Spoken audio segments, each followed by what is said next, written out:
Welcome to Asset Television News. I am Eugenia Solomon. First, the headlines. Defense headquarters attributes insurgency in North to foreign fighters. INEC removes over 7,000 voters from a register. Governor Alia sympathizes with families of accident victims. And now the news in detail.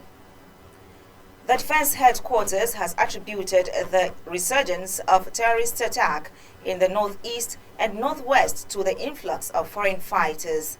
Director of Defense Media Operation Major General Edward Buba said the activities of the foreign fighters who serve as reinforcements for the terrorists are aided by local informants. Borno State Governor Babagana Zulum, who lamented continuous killings and violence, cautioned residents against collaborating with insurgents. Well, the Federal High Court in Lagos has fixed January 20th, 2025 for the Economic and Financial Crimes Commission EFCC to arraign the chairman of Honeywell Group, Oba Otudeko, and a former First Bank Managing Director, Stephen Onosanya, for allegedly looting 12.3 billion naira from First Bank. Otudeko, a former chairman of First Bank of Nigeria Holdings, and Onosanya as are to be arraigned alongside a former board member of Honeywell, Soji Akintayo, and a firm Anchorage Leisure Limited, allegedly connected to Otudeko. According to EFCC, the four defendants allegedly committed fraud in tranches of 5.2 billion naira, 6.2 billion naira, 6.150 billion naira, 1.5 billion naira, and 500 million naira between 2013 and 2014 in Lagos. In the 13 counts filed by EFCC counsel Bilkis Bahari on January 16, 2025, EFCC further claimed that the defendants made, uttered, and forged documents to deceive the bank.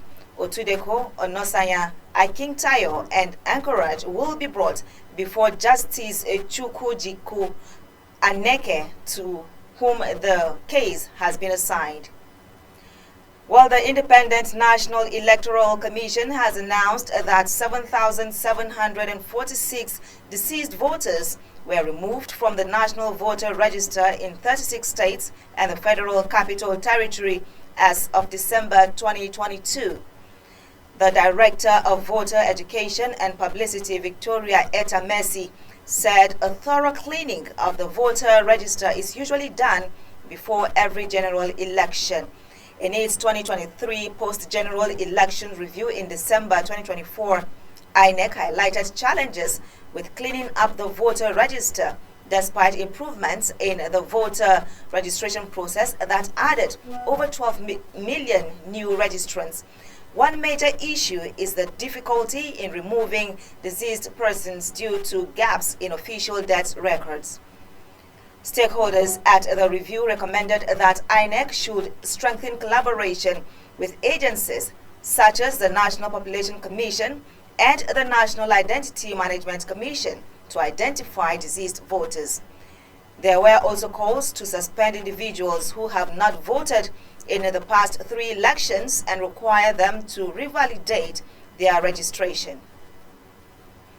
Well, the Minister of State Petroleum Resources, Oil Henneken Lokbobere, has said the price of crude oil in the international market remains a major force in driving the fluctuations in the pump price of petrol. He said the downstream sector is now fully deregulated, with the government no longer involved in setting prices.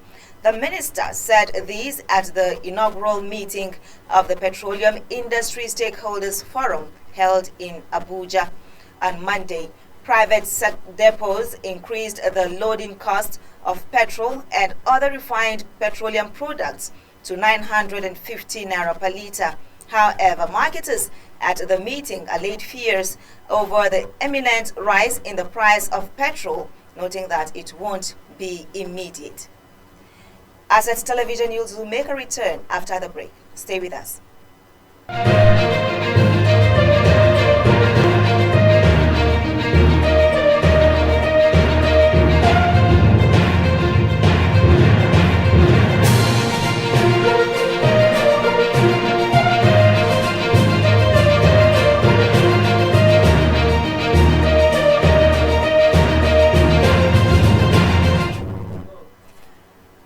Well, thank you for being there. The Central Bank of Nigeria, CBN, has launched two innovative initiatives aimed at enhancing the country's financial ecosystem. The document flow system and the ministries, departments and agencies MDA's Naira payment solutions were unveiled by the Central Bank of Nigeria Governor Olayemi Cardoso at the bank's headquarters in Abuja. The doc flow system is designed to revolutionize the bank's document management processes by digitizing documentation, minimizing paper usage, and streamlining approval processes. This initiative is expected to improve operational efficiency and reduce costs. The MDA's Naira payment solution, on the other hand, automates the cash withdrawal process for MDAs, enhancing efficiency in financial transactions and strengthening client support. According to Cardoso, the launch of these initiatives demonstrates the bank's commitment to enhancing service delivery, improving operational efficiency, and fostering sustainability through technological advancements. The Deputy Governor Operations, Usoro, added that the solutions prioritizes stakeholder satisfaction and minimize errors, irregularities, and fraud.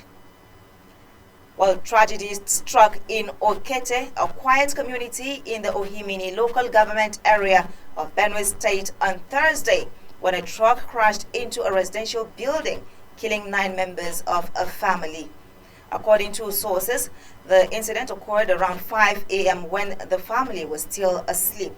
It was gathered that the truck suffered a brake failure, which caused the driver to lose control, leading to the collision with the house situated along the roadside. The Benue State Police Command confirmed the incident. Meanwhile, the governor of Benue State, Hyacinth Alia, has expressed deep sorrow over the death in the tragic accident in the Okete community, Ohimini local government area of Benue State. The governor further assured the public that the state government is committed to conducting thorough investigations to prevent future occurrences of such tragic incidents. He also prayed for the souls of the departed to rest in peace and for God to grant comfort and strength to the grieving families, while calling on friends and community members to support the affected families during this difficult time. Well, away from the national scene, now China said its population fell for the 3rd year running in 2024, extending a downward streak after more than 6 decades of growth as the country faces a rapidly aging population and persistently low birth rates. Once the world's most populous country, China was overtaken by India in 2023, with Beijing seeking to boost falling birth rates through subsidies and pro-fertility propaganda. The population stood at 1,408 billion by the end of the year. Beijing's National Bureau of Statistics said, down from 1,410 billion in 2023. The decline was less sharp than the previous year, when it was more than double the fall reported for 2022. China ended its strict one-child policy imposed in the 1980s due to overpopulation fears in 2016 and started letting couples have 3 children in 2021. But that has failed to reverse the demographic decline for a country that has long relied on its vast workforce as a driver for economic growth. Many say falling birth rates are due to the soaring cost of living, as well as the growing number of women going into the workforce and seeking higher education. While in the world of sports, Remo Stars coach Daniel Ogumodede has admitted that the postponement of the 2024 African Nations Championship affected the Super Eagles psychologically, forcing them to end their camping for a tournament on Tuesday. The 2024 CHAN was scheduled to be held in Tanzania, Kenya, and Uganda from February 1st to 28th. But the Confederation of African Football postponed the tournament till August, but conducted the draws on Wednesday. Ogunmodede and his Rangers international counterpart, Fidelis Ikechukwu, have been in charge of the team through the qualifiers before welcoming new national team handler Eric Shell to the team's camp on Tuesday. And with that sports story, we wrap up the news. Don't forget to follow us on all our social media platforms for more updates and programs. On behalf of the entire news crew, I am Eugenia Solomon. Thank you for watching.